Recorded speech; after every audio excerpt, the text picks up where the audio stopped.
ਅੰਮ੍ਰਿਤ ਵੇਲੇ ਉੱਠ ਕੇ ਵਾਹਿਗੁਰੂ ਦਾ ਸ਼ੁਕਰਾਨਾ ਕਰਨਾ ਕਿਵੇਂ ਸਾਡੇ ਜੀਵਨ 'ਚ ਚੇਂਜ ਲਿਆ ਸਕਦਾ ਹੈ, ਕਿਵੇਂ ਸਾਡੇ ਜੀਵਨ ਨੂੰ ਬਦਲ ਸਕਦਾ ਹੈ, ਇਹ ਤੁਸੀਂ ਅੱਜ ਦੀ ਇਸ ਕਥਾ ਦੇ ਵਿੱਚ ਸੁਣ ਕੇ ਹੈਰਾਨ ਹੋ ਜਾਓਗੇ।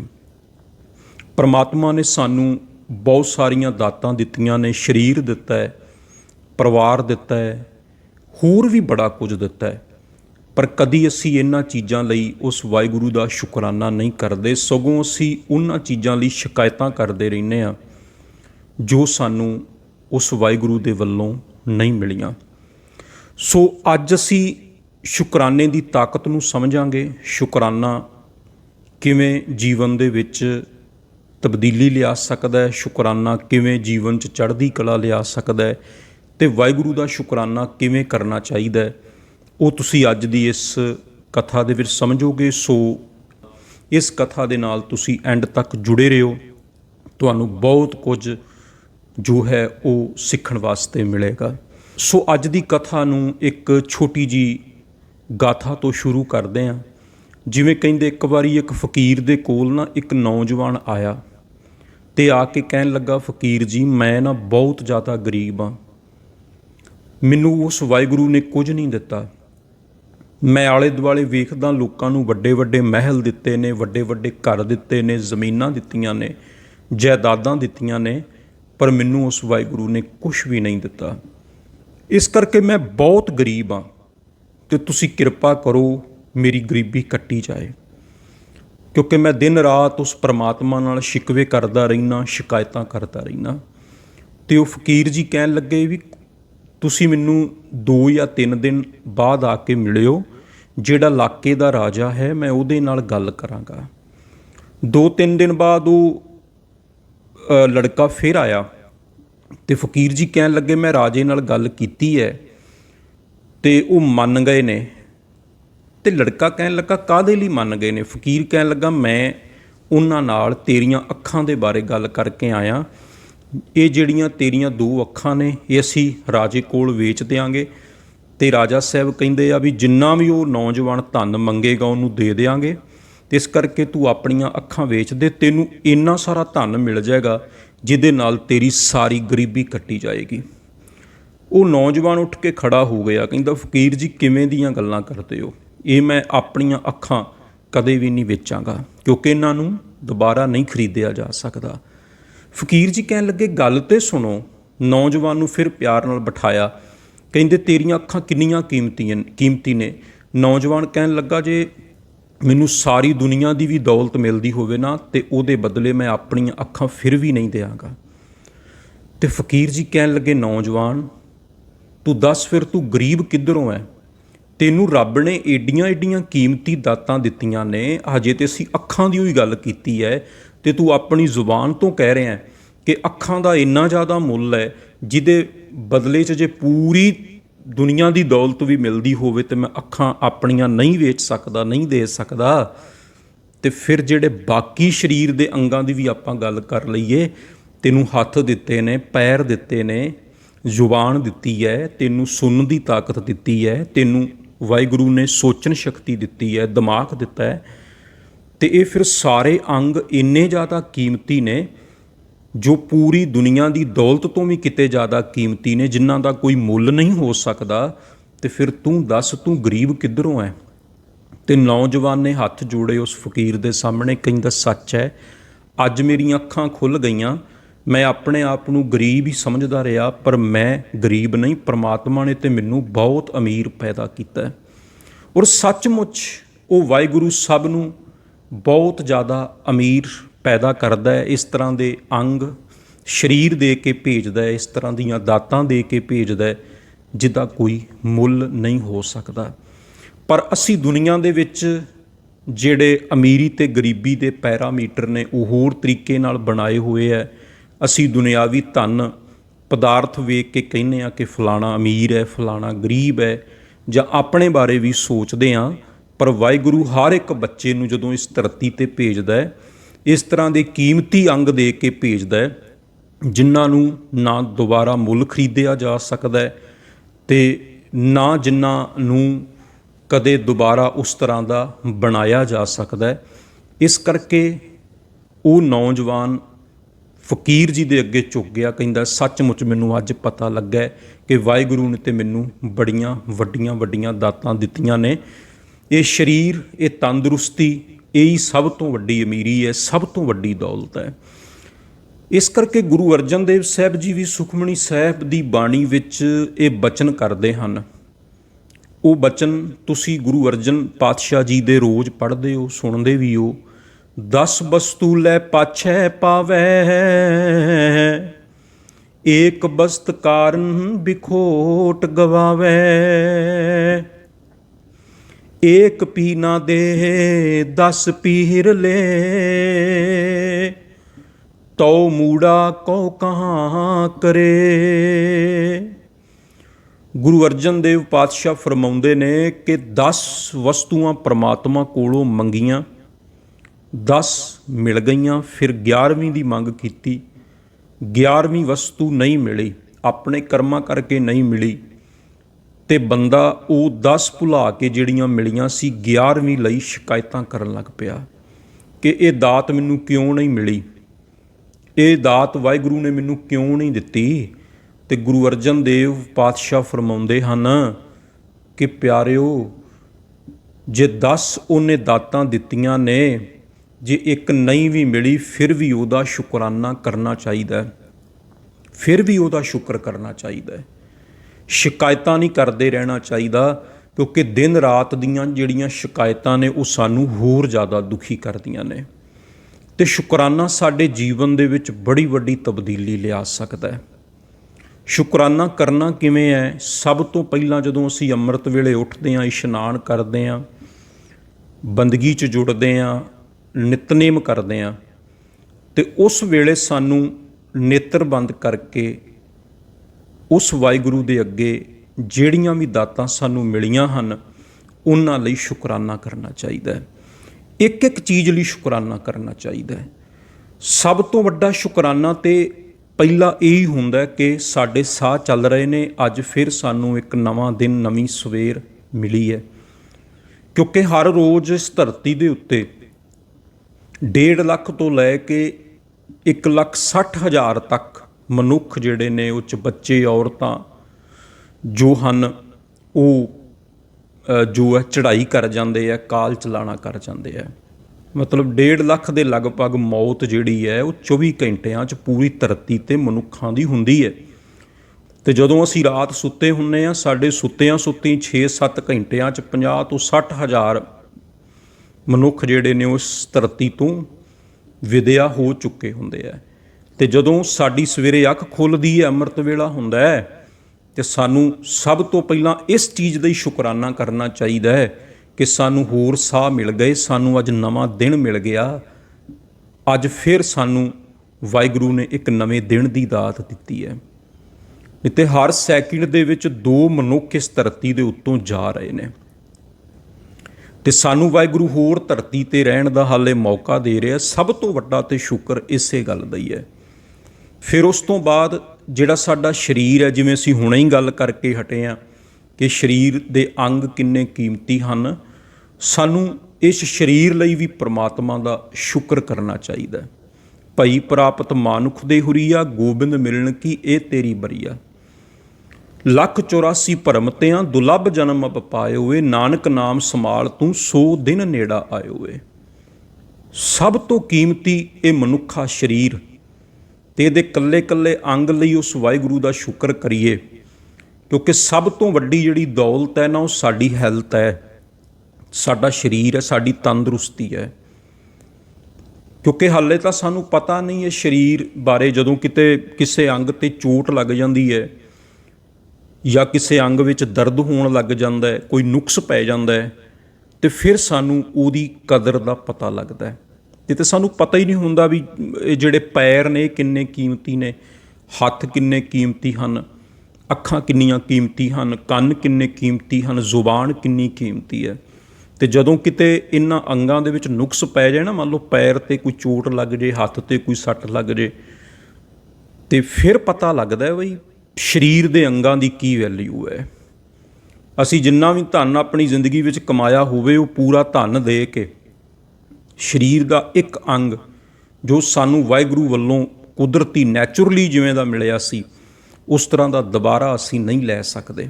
ਵੈਸੇ ਵੀ ਜਿਹੜੀਆਂ ਦਾਤਾਂ ਪ੍ਰਮਾਤਮਾ ਵੱਲੋਂ ਸਾਨੂੰ ਬਿਨਾਂ ਕੋਸ਼ਿਸ਼ ਤੋਂ ਮਿਲ ਗਈਆਂ ਨੇ, ਕੁਦਰਤੀ ਮਿਲ ਗਈਆਂ ਨੇ, ਉਹ ਉਸੇ ਤਰ੍ਹਾਂ ਦੀਆਂ ਦੁਬਾਰਾ ਖਰੀਦੀਆਂ ਨਹੀਂ ਜਾ ਸਕਦੀਆਂ ਜਿਵੇਂ ਦੀਆਂ ਵਾਹਿਗੁਰੂ ਨੇ ਦਿੱਤੀਆਂ ਨੇ। ਸਭ ਤੋਂ ਪਹਿਲਾਂ ਤਾਂ ਸਰੀਰ ਲਈ ਧੰਨਵਾਦ ਕਰੀਏ ਕਿ ਉਹਨੇ ਸਾਨੂੰ ਸਰੀਰ ਦਿੱਤਾ, ਇੱਕ ਨਵਾਂ ਦਿਨ ਦਿੱਤਾ, ਉਹਨੇ ਸਾਨੂੰ ਰੌਸ਼ਨੀ ਦਿੱਤੀ, ਸੂਰਜ ਦਿੱਤਾ ਪ੍ਰਕਾਸ਼ ਦੇ ਲਈ, ਜਿਹਦੇ ਲਈ ਸਾਨੂੰ ਕੋਈ ਬਿੱਲ ਨਹੀਂ ਅਦਾ ਕਰਨਾ ਪੈਂਦਾ। ਉਹਨੇ ਹਵਾ ਦਿੱਤੀ ਜਿਹੜੀ ਸਭ ਲਈ ਬਰਾਬਰ ਹੈ।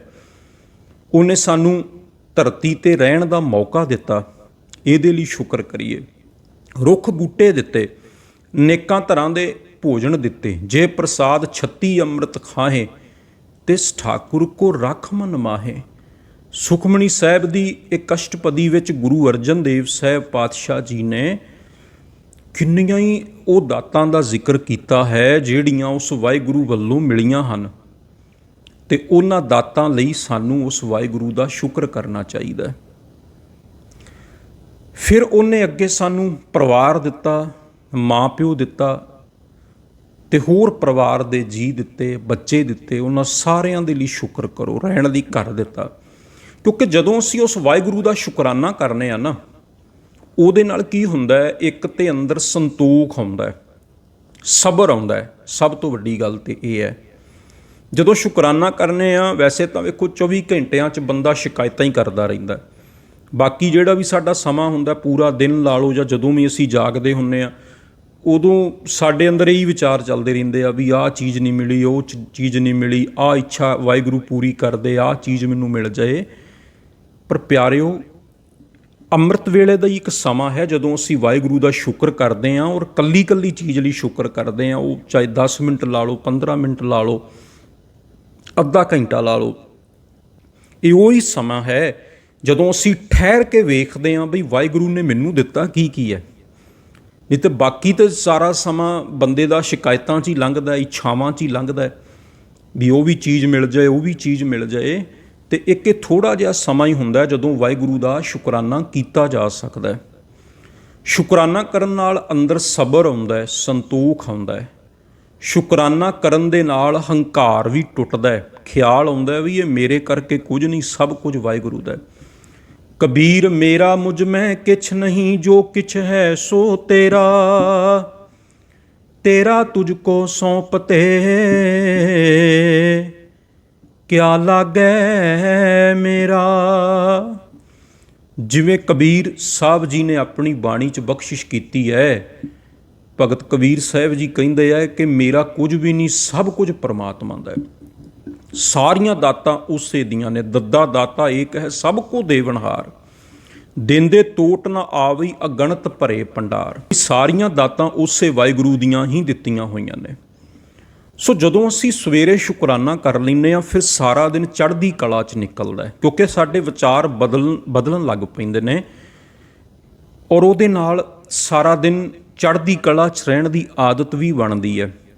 ਤੁਸੀਂ ਜਿੰਨਾ ਜ਼ਿਆਦਾ ਇੱਛਾਵਾਂ ਧਾਰਨ ਕਰੋਗੇ, ਜਿੰਨਾ ਜ਼ਿਆਦਾ ਸ਼ਿਕਵੇ ਕਰੋਗੇ, ਸ਼ਿਕਾਇਤਾਂ ਕਰੋਗੇ, ਵਾਹਿਗੁਰੂ ਨੂੰ ਲਾਂਭੇ ਦਿੰਦੇ ਰਹੋਗੇ, ਅਤੇ ਉਨਾ ਜ਼ਿਆਦਾ ਤੁਸੀਂ ਦੁਖੀ ਹੋਵੋਗੇ, ਪਰੇਸ਼ਾਨ ਹੋਵੋਗੇ। ਅਤੇ ਜਿੰਨਾ ਜ਼ਿਆਦਾ ਤੁਸੀਂ ਸ਼ੁਕਰ ਵਿੱਚ ਰਹੋਗੇ, ਉਨਾ ਜ਼ਿਆਦਾ ਤੁਹਾਡੇ ਜੀਵਨ ਵਿੱਚ ਆਨੰਦ ਆਏਗਾ, ਜੀਵਨ ਦੇ ਵਿੱਚ ਬਹੁਤ ਵੱਡਾ ਪਰਿਵਰਤਨ ਆਏਗਾ। ਵੇਖੋ, ਜਿੰਨੀਆਂ ਵੀ ਸਾਨੂੰ ਵਾਹਿਗੁਰੂ ਨੇ ਦਾਤਾਂ ਦਿੱਤੀਆਂ ਨੇ ਨਾ, ਜੇ ਤੁਸੀਂ ਕੱਲੀ ਕੱਲੀ ਚੀਜ਼ ਲਈ ਕਦੇ ਸੋਚੋ, ਅਤੇ ਦੁਨੀਆ ਦੇ ਵਿੱਚ ਇੱਕ ਇੱਕ ਚੀਜ਼ ਜਿਹੜੀ ਸਾਨੂੰ ਵਾਹਿਗੁਰੂ ਨੂੰ ਦਿੱਤੀ ਹੈ, ਉਹ ਪੂਰੀ ਦੁਨੀਆ ਦੇ ਵਿੱਚ ਬਹੁਤ ਸਾਰੇ ਮਨੁੱਖ ਨੇ ਹੋਣਗੇ ਜਿਨ੍ਹਾਂ ਦੇ ਕੋਲ ਉਹ ਚੀਜ਼ ਨਹੀਂ ਹੋਏਗੀ। ਉਹ ਚਾਹੇ ਅੱਖਾਂ ਨੇ, ਸਾਰੀ ਦੁਨੀਆ ਵਿੱਚ ਬਹੁਤ ਸਾਰੇ ਲੋਕ ਨੇ ਜਿਹੜੇ ਵੇਖ ਨਹੀਂ ਸਕਦੇ, ਚਾਹੇ ਜ਼ੁਬਾਨ ਹੈ, ਚਾਹੇ ਕੰਨ ਨੇ, ਚਾਹੇ ਹੱਥ ਨੇ, ਚਾਹੇ ਪੈਰ ਨੇ, ਚਾਹੇ ਘਰ ਹੈ, ਚਾਹੇ ਪਰਿਵਾਰ ਹੈ, ਚਾਹੇ ਔਲਾਦ ਹੈ, ਚਾਹੇ ਮਾਂ ਪਿਓ ਹੈ, ਕੁਛ ਵੀ ਹੈ, ਚਾਹੇ ਤੰਦਰੁਸਤੀ ਹੈ, ਚਾਹੇ ਸੋਚਣ ਸ਼ਕਤੀ ਹੈ, ਕੁਛ ਵੀ ਹੈ। ਜਿੰਨਾ ਵੀ ਜੋ ਕੁਛ ਵੀ ਤੁਹਾਡੇ ਕੋਲ ਹੈ, ਉਹ ਪੂਰੀ ਦੁਨੀਆ ਦੇ ਵਿੱਚ ਹਜ਼ਾਰਾਂ ਲੱਖਾਂ ਦੀ ਗਿਣਤੀ ਵਿੱਚ ਉਹ ਲੋਕ ਹੋਣਗੇ ਜਿਨ੍ਹਾਂ ਦੇ ਕੋਲ ਉਹ ਚੀਜ਼ ਨਹੀਂ ਹੋਏਗੀ, ਜਿਨ੍ਹਾਂ ਦਾ ਇਹ ਸੁਪਨਾ ਹੋਏਗਾ ਇਸ ਚੀਜ਼ ਨੂੰ ਪ੍ਰਾਪਤ ਕਰਨਾ, ਜਿਨ੍ਹਾਂ ਦੇ ਅੰਦਰ ਇਹ ਇੱਛਾ ਹੋਏਗੀ ਔਰ ਦਿਨ ਰਾਤ ਉਹ ਵਾਹਿਗੁਰੂ ਅੱਗੇ ਅਰਦਾਸਾਂ ਕਰਦੇ ਹੋਣਗੇ ਵੀ ਇਹ ਦਾਤ ਵਾਹਿਗੁਰੂ ਸਾਨੂੰ ਵੀ ਦੇਵੇ। ਪਰ ਉਹ ਸਾਡੇ ਕੋਲ ਹੈ, ਸਾਨੂੰ ਉਹਦੀ ਕਦਰ ਦਾ ਪਤਾ ਨਹੀਂ ਹੁੰਦਾ। ਤੇ ਜਦੋਂ ਸ਼ੁਕਰਾਨਾ ਕਰਦੇ ਹਾਂ ਉਦੋਂ ਅੰਦਰ ਸੰਤੋਖ ਪੈਦਾ ਹੁੰਦਾ ਹੈ, ਸਬਰ ਪੈਦਾ ਹੁੰਦਾ ਹੈ, ਇਸ ਤਰ੍ਹਾਂ ਦਾ ਅਹਿਸਾਸ ਪੈਦਾ ਹੁੰਦਾ ਹੈ ਜਿਹਦੇ ਨਾਲ ਅਸੀਂ ਉਸ ਵਾਹਿਗੁਰੂ ਨੂੰ ਧੰਨਵਾਦ ਦੇ ਸਕਦੇ ਹਾਂ। ਤੇ ਬਾਕੀ ਤੇ ਸਾਰਾ ਦਿਨ ਜੋ ਹੈ ਉਹ ਸਾਡਾ ਇੱਛਾਵਾਂ ਦੇ ਬੋਝ ਥੱਲੇ ਹੀ ਲੰਘਦਾ ਰਹਿੰਦਾ ਹੈ। ਕਿਉਂਕਿ ਜੇ ਤੁਸੀਂ ਧਰਮ ਦੇ ਰਾਹ ਦੇ ਵਿੱਚ ਵੀ ਇੱਕ ਉੱਚੀ ਉਡਾਰੀ ਲਾਉਣੀ ਚਾਹੁੰਦੇ ਹੋ ਨਾ, ਤੇ ਉਹਦੇ ਲਈ ਸ਼ੁਕਰਾਨੇ ਦੀ ਤਾਕਤ ਚਾਹੀਦੀ ਹੈ। ਕਿਉਂਕਿ ਜਿਹੜੀਆਂ ਇੱਛਾਵਾਂ ਨੇ ਉਹ ਤੇ ਸਾਨੂੰ ਹੋਰ ਜ਼ਿਆਦਾ ਭਾਰੀ ਕਰ ਦਿੰਦੀਆਂ ਨੇ, ਜਿਹੜੇ ਸ਼ਿਕਵੇ ਸ਼ਿਕਾਇਤਾਂ ਨੇ ਉਹ ਤੇ ਸਾਨੂੰ ਹੋਰ ਜ਼ਿਆਦਾ ਭਾਰੀ ਕਰ ਦਿੰਦੇ ਨੇ, ਜਿਹਦੇ ਕਰਕੇ ਉਡਾਰੀ ਭਰੀ ਹੋਈ ਨਹੀਂ ਜਾ ਸਕਦੀ। ਜਿਵੇਂ ਤੁਸੀਂ ਵੇਖਦੇ ਹੋ ਨਾ, ਵੀ ਇੱਕ ਉਦਾਹਰਨ ਤੋਂ ਅਸੀਂ ਸਮਝਦੇ ਹਾਂ, ਅਸੀਂ ਬੱਸ 'ਤੇ ਸਫ਼ਰ ਕਰਨਾ ਹੋਵੇ, ਟ੍ਰੇਨ 'ਤੇ ਸਫ਼ਰ ਕਰਨਾ ਹੋਵੇ, ਕਦੇ ਵੀ ਅਸੀਂ ਇੰਨਾ ਧਿਆਨ ਨਹੀਂ ਦਿੰਦੇ ਵੀ ਜਿਹੜਾ ਅਸੀਂ ਸਮਾਨ ਲੈ ਕੇ ਜਾ ਰਹੇ ਹਾਂ ਉਹਦਾ ਵੇਟ ਕਿੰਨਾ ਹੈ। ਇੱਕੋ ਇੱਕ ਜਗ੍ਹਾ, ਇੱਕੋ ਇੱਕ ਇਸ ਤਰ੍ਹਾਂ ਦੀ ਯਾਤਰਾ ਹੁੰਦੀ ਹੈ ਜਿੱਥੇ ਸਾਨੂੰ ਵੇਟ ਦਾ ਜੋ ਨਾਲ ਲੈ ਕੇ ਜਾ ਰਹੇ ਹੁੰਦੇ ਆ ਉਹਦਾ ਬੜਾ ਧਿਆਨ ਰੱਖਣਾ ਪੈਂਦਾ। ਉਹ ਹੈ ਹਵਾਈ ਜਹਾਜ਼ ਦੀ ਯਾਤਰਾ। ਜਦੋਂ ਅਸੀਂ ਬਾਏ ਏਅਰ ਟਰੈਵਲ ਕਰਦੇ ਹਾਂ, ਮੰਨ ਲਓ ਅਸੀਂ ਇੱਕ ਕੰਟਰੀ ਤੋਂ ਦੂਜੀ ਕੰਟਰੀ ਜਾਂਦੇ ਹਾਂ, ਜਾਂ ਆਪਣੇ ਦੇਸ਼ ਦੇ ਅੰਦਰ ਹੀ ਇੱਕ ਸ਼ਹਿਰ ਤੋਂ ਦੂਜੇ ਸ਼ਹਿਰ ਜਾਂਦੇ ਹਾਂ, ਔਰ ਜਿਹੜਾ ਸਾਡੇ ਕੋਲ ਸਮਾਨ ਹੁੰਦਾ ਉਹ ਬਕਾਇਦਾ ਪਹਿਲਾਂ ਸਾਨੂੰ ਵੇਟ ਕਰਨਾ ਪੈਂਦਾ। ਫਿਰ ਇਹ ਵੀ ਸੋਚਦੇ ਹਾਂ ਵੀ ਜ਼ਿਆਦਾ ਹੋਵੇ ਵੀ ਚਲੋ ਫਾਲਤੂ ਕੱਢ ਦਿਓ, ਜਿਹੜਾ ਜ਼ਰੂਰੀ ਹੈ ਉਹ ਰੱਖ ਲਓ। ਅਤੇ ਕਿਉਂਕਿ ਉੱਥੇ ਵੀ ਫਿਰ ਵੇਟ ਹੁੰਦਾ। ਉਹ ਕਿਉਂ? ਕਿਉਂਕਿ ਜੇ ਤੁਸੀਂ 30-35 ਹਜ਼ਾਰ ਫੁੱਟ ਦੀ ਉਚਾਈ 'ਤੇ ਉਡਾਨ ਭਰਨੀ ਹੈ ਅਤੇ ਫਿਰ ਤੁਸੀਂ ਜੋ ਲਿਮਟ ਦੇ ਵਿੱਚ ਵੇਟ ਹੈ, ਜਿੰਨਾ ਅਲਾਊ ਹੈ ਓਨਾ ਹੀ ਲਿਜਾ ਸਕਦੇ ਹੋ। ਇਸੇ ਤਰ੍ਹਾਂ ਹੀ ਧਰਮ ਦੇ ਮਾਰਗ ਦੇ ਉੱਤੇ ਜੇ ਤੁਸੀਂ ਉੱਚੀ ਉਡਾਨ ਭਰਨੀ ਚਾਹੁੰਦੇ ਹੋ, ਫਿਰ ਸ਼ਿਕਾਇਤਾਂ ਦਾ ਬੋਝ, ਫਿਰ ਸ਼ਿਕਵਿਆਂ ਦਾ ਬੋਝ, ਫਿਰ ਵਕਾਰਾਂ ਦਾ ਬੋਝ ਜੋ ਹੈ ਉਹ ਸਾਨੂੰ ਉਤਾਰਨਾ ਪਏਗਾ, ਲਾਉਣਾ ਪਏਗਾ, ਕਿਉਂਕਿ ਇਹ ਕਦੇ ਵੀ ਸਾਨੂੰ ਉੱਚੀ ਉਡਾਨ ਨਹੀਂ ਭਰਨ ਦੇਣਗੇ। ਜੇ ਅਸੀਂ ਧਰਮ ਦੇ ਸਮੁੰਦਰ ਦੇ ਵਿੱਚ ਤੈਰਨਾ ਚਾਹੁੰਦੇ ਹਾਂ, ਫਿਰ ਜਿਹੜੇ ਨਾਲ ਅਸੀਂ ਆ ਵਕਾਰਾਂ ਦੇ ਪੱਥਰ ਬੰਨੇ ਹੋਏ ਨੇ, ਜਿਹੜਾ ਸ਼ਿਕਵੇ ਸ਼ਿਕਾਇਤਾਂ ਦਾ ਬੋਝ ਬੰਨਿਆ ਹੋਇਆ, ਹੰਕਾਰ ਦਾ ਬੋਝ ਚੁੱਕੀ ਫਿਰਦੇ ਹਾਂ, ਉਹ ਕਦੇ ਵੀ ਸਾਨੂੰ ਤੈਰਨ ਨਹੀਂ ਦੇਵੇਗਾ। ਉਹਦੇ ਨਾਲ ਅਸੀਂ ਹੋਰ ਡੁੱਬਾਂਗੇ। ਜਿਵੇਂ ਪਾਤਸ਼ਾਹ ਜੀ ਦਾ ਬਚਨ ਅਸੀਂ ਰੋਜ਼ ਪੜ੍ਹਦੇ ਹਾਂ ਨਾ, ਤਿਤ ਸਰਵਰੜੈ ਪਹਿਲੇ ਨਿਵਾਸਾ, ਪਾਣੀ ਪਾਵਕ ਤਿਨਹਿ ਕੀਆ, ਪੰਕਜ ਮੂਹ ਪੱਗ ਨਹੀਂ ਚਾਲੈ, ਹਮ ਦੇਖਾਂ ਤਹਿ ਡੂਬੀਅਲੇ। ਪਾਤਸ਼ਾਹ ਕਹਿੰਦੇ ਸੰਸਾਰ ਸਮੁੰਦਰ ਦੇ ਵਿੱਚ ਪਤਾ ਨਹੀਂ ਕਿੰਨੇ ਲੋਕ ਰੋਜ਼ ਜੋ ਹਨ ਉਹ ਗੋਤੇ ਖਾਂਦੇ ਹਨ। ਸੋ ਇਸ ਕਰਕੇ ਉਸ ਵਾਹਿਗੁਰੂ ਦਾ ਸਦਾ ਹੀ ਸ਼ੁਕਰ ਕਰਨਾ ਚਾਹੀਦਾ ਔਰ ਉਹਦੇ ਉੱਤੇ ਛੱਡ ਦੇਣਾ ਚਾਹੀਦਾ। ਜਪਜੀ ਸਾਹਿਬ ਦੀ ਬਾਣੀ ਵਿੱਚ ਵੀ ਗੁਰੂ ਨਾਨਕ ਦੇਵ ਸਾਹਿਬ ਜੀ ਨੇ ਇਹੀ ਬਖਸ਼ਿਸ਼ ਕੀਤੀ ਹੈ। ਇਹ ਬਚਨ ਉਹਨਾਂ ਨੇ ਕਿੰਨੀ ਵਾਰ ਦੁਹਰਾਇਆ ਹੈ। ਕੁਦਰਤ ਕਵਣ ਕਹਾਂ ਵਿਚਾਰ, ਵਾਰਿਆ ਨਾ ਜਾਵਾਂ ਏਕ ਵਾਰ, ਜੋ ਤੁਧ ਭਾਵੈ ਸਾਈ ਭਲੀ ਕਾਰ, ਤੂੰ ਸਦਾ ਸਲਾਮਤ ਨਿਰੰਕਾਰ। ਜੋ ਤੁਧ ਭਾਵੈ ਸਾਈ ਭਲੀ ਕਾਰ, ਤੂੰ ਸਦਾ ਸਲਾਮਤ ਨਿਰੰਕਾਰ। ਗੁਰੂ ਨਾਨਕ ਦੇਵ ਪਾਤਸ਼ਾਹ ਜਪਜੀ ਸਾਹਿਬ ਦੀ ਬਾਣੀ ਵਿੱਚ ਇਹ ਬਖਸ਼ਿਸ਼ ਕਰਦੇ ਹਨ ਕਿ ਇਹ ਵਾਹਿਗੁਰੂ, ਜੋ ਤੈਨੂੰ ਚੰਗਾ ਲੱਗਦਾ ਉਹ ਹੀ ਹੋਏਗਾ। ਸਾਡੇ ਸੋਚਣ ਨਾਲ ਕੁਝ ਨਹੀਂ ਹੋ ਸਕਦਾ। ਜੋ ਤੂੰ ਕਰਦਾ ਚੰਗਾ ਹੀ ਕਰਦਾ। ਅਸੀਂ ਜੋ ਸੋਚਦੇ ਹਾਂ, ਅਸੀਂ ਜੋ ਇੱਛਾਵਾਂ ਧਾਰਨ ਕਰਦੇ ਹਾਂ, ਉਹ ਹੋ ਸਕਦਾ ਗਲਤ ਹੋਣ, ਕਿਉਂਕਿ ਸਾਨੂੰ ਆਪਣੇ ਭਵਿੱਖ ਬਾਰੇ ਨਹੀਂ ਪਤਾ।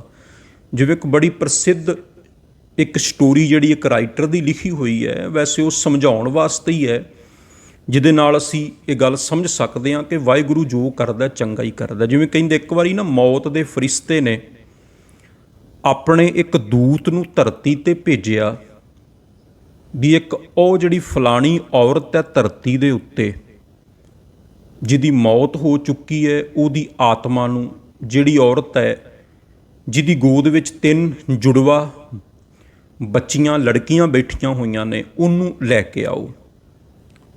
ਮਤਲਬ ਉਹਨੂੰ ਮਾਰ ਕੇ ਉਹਦੀ ਆਤਮਾ ਨੂੰ ਲੈ ਕੇ ਆਓ।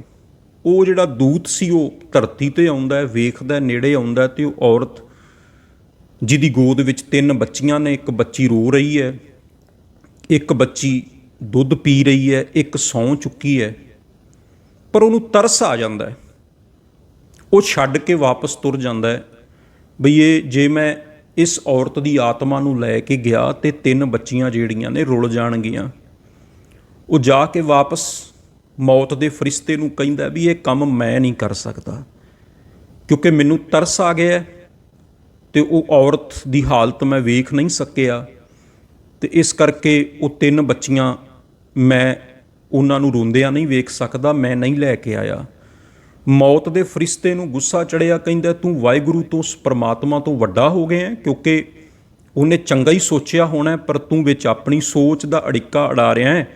ਜਾਂ ਤੈਨੂੰ ਸਜ਼ਾ ਦਿੱਤੀ ਜਾਏਗੀ, ਤੈਨੂੰ ਮੈਂ ਧਰਤੀ ਤੇ ਭੇਜਦਾ, ਜਿੰਨਾ ਚਿਰ ਤੂੰ ਆਪਣੀ ਮੂਰਖਤਾ ਤੇ 3 ਵਾਰੀ ਹੱਸ ਨਹੀਂ ਲੈਂਦਾ ਉਨਾ ਚਿਰ ਤੇਰੀ ਸਜ਼ਾ ਇਹ ਮਾਫ ਨਹੀਂ ਹੋਏਗੀ।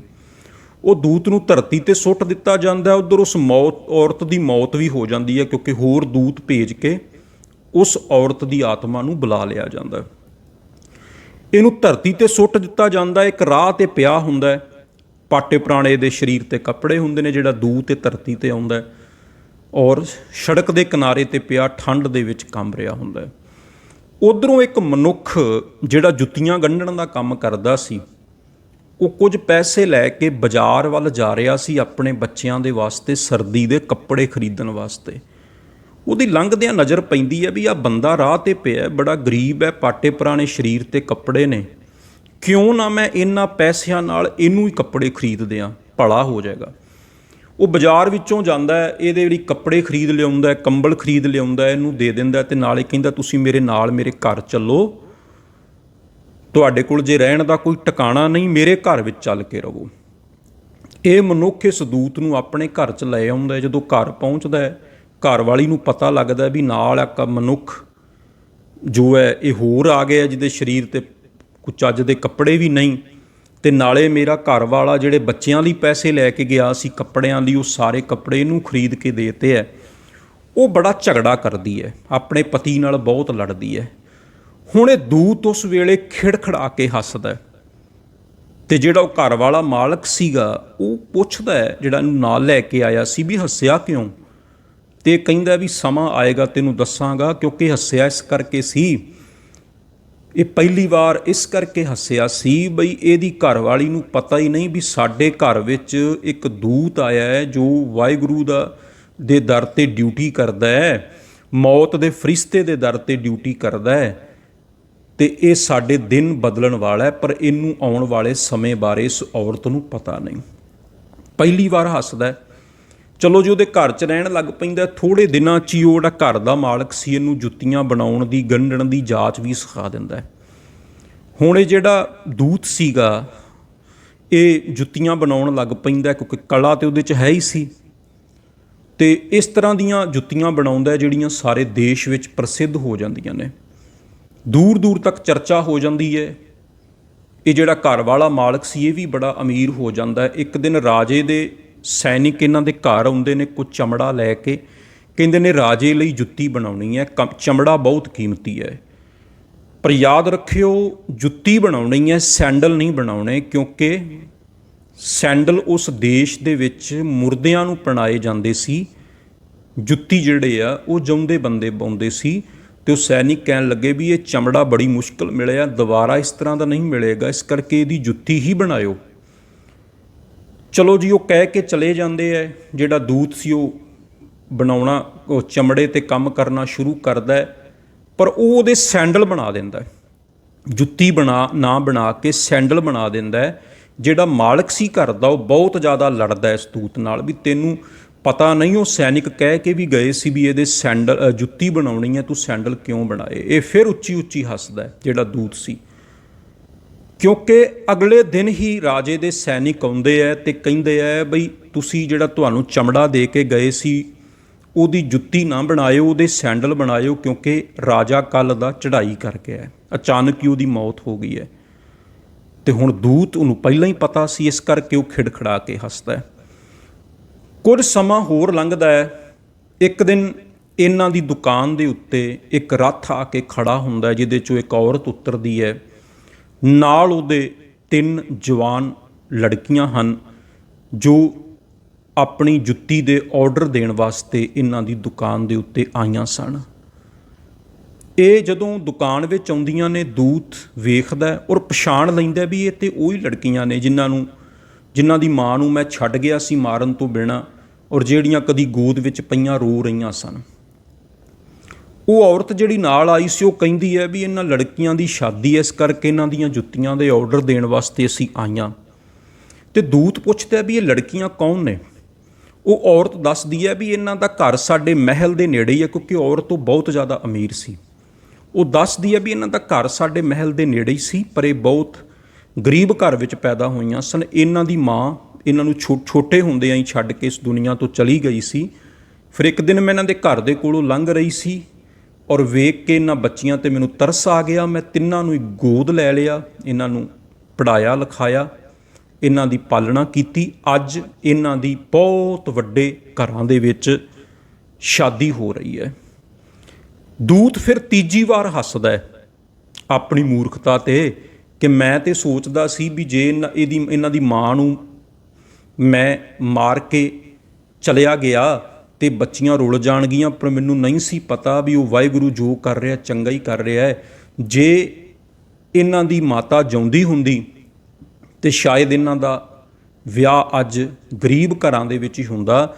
ਇਹਨਾਂ ਦੀ ਮਾਂ ਦੇ ਚਲੇ ਜਾਣ ਕਰਕੇ ਇਹਨਾਂ ਦੀ ਪਾਲਣਾ ਇਸ ਅਮੀਰ ਔਰਤ ਨੇ ਕੀਤੀ ਔਰ ਅੱਜ ਇਹਨਾਂ ਦੀ ਸ਼ਾਦੀ ਬਹੁਤ ਵੱਡੇ ਘਰਾਂ ਦੇ ਵਿੱਚ ਹੋ ਰਹੀ ਹੈ। ਸੋ ਇਹ ਦੂਤ 3 ਵਾਰ ਹੱਸਿਆ ਔਰ ਆਪਣੀ ਸਜ਼ਾ ਇਹਨੇ ਪੂਰੀ ਕੀਤੀ। ਇਸ ਕਹਾਣੀ ਤੋਂ, ਇਸ ਗਾਥਾ ਤੋਂ ਇਹ ਸਿੱਖਣ ਵਾਸਤੇ ਮਿਲਦਾ ਕਿ ਵਾਹਿਗੁਰੂ ਦੇ ਇਰਾਦਿਆਂ ਨੂੰ ਅਸੀਂ ਕਦੇ ਵੀ ਨਹੀਂ ਸਮਝ ਪਾਉਂਦੇ। ਕੁਦਰਤ ਕਵਣ ਕਹਾਂ ਵਿਚਾਰ, ਵਾਰਿਆ ਨਾ ਜਾਵਾਂ ਏਕ ਵਾਰ, ਜੋ ਤੁਧ ਭਾਵੈ ਸਾਈ ਭਲੀ ਕਾਰ, ਤੂੰ ਸਦਾ ਸਲਾਮਤ ਨਿਰੰਕਾਰ। ਸੋ ਉਸ ਵਾਹਿਗੁਰੂ ਦਾ ਸ਼ੁਕਰਾਨਾ ਸਾਨੂੰ ਰੋਜ਼ ਕਰਨਾ ਚਾਹੀਦਾ, ਕੱਲੀ ਕੱਲੀ ਚੀਜ਼ ਲਈ ਕਰਨਾ ਚਾਹੀਦਾ। ਤੁਸੀਂ ਆਪਣੇ ਜੀਵਨ 'ਚ ਪ੍ਰੈਕਟੀਕਲ ਕਰਕੇ ਵੇਖਿਓ, ਰੋਜ਼ ਉੱਠ ਕੇ ਕੁਝ ਸਮੇਂ ਲਈ ਇੱਕ ਚੀਜ਼ ਲਈ ਉਸ ਵਾਹਿਗੁਰੂ ਦਾ ਸ਼ੁਕਰ ਕਰੋ। ਆਪਣੇ ਮਨ ਵਿੱਚ ਇੱਕ ਲਿਸਟ ਬਣਾ ਲਓ ਵੀ ਵਾਹਿਗੁਰੂ ਜੀ ਇੱਕ ਨਵਾਂ ਦਿਨ ਚੜ੍ਹਿਆ, ਇਹਦੇ ਲਈ ਸ਼ੁਕਰਾਨਾ, ਸਰੀਰ ਲਈ ਸ਼ੁਕਰਾਨਾ, ਪਰਿਵਾਰ ਲਈ ਸ਼ੁਕਰਾਨਾ। ਤੁਹਾਡਾ ਸਾਰਾ ਦਿਨ ਚੜ੍ਹਦੀ ਕਲਾ 'ਚ ਨਿਕਲੇਗਾ। ਫਿਰ ਹੌਲੀ ਹੌਲੀ ਆਦਤ ਹੀ ਬਣ ਜਾਏਗੀ ਉਹਦਾ ਸ਼ੁਕਰਾਨਾ ਕਰਨ ਦੀ। ਇੰਨੀਆਂ ਕੁ ਬੇਨਤੀਆਂ ਪ੍ਰਵਾਨ ਕਰਿਓ। ਭੁੱਲਾਂ ਚੁੱਕਾਂ ਦੀ ਖਿਮਾ। ਵਾਹਿਗੁਰੂ ਜੀ ਕਾ ਖਾਲਸਾ, ਵਾਹਿਗੁਰੂ ਜੀ ਕੀ ਫਤਿਹ।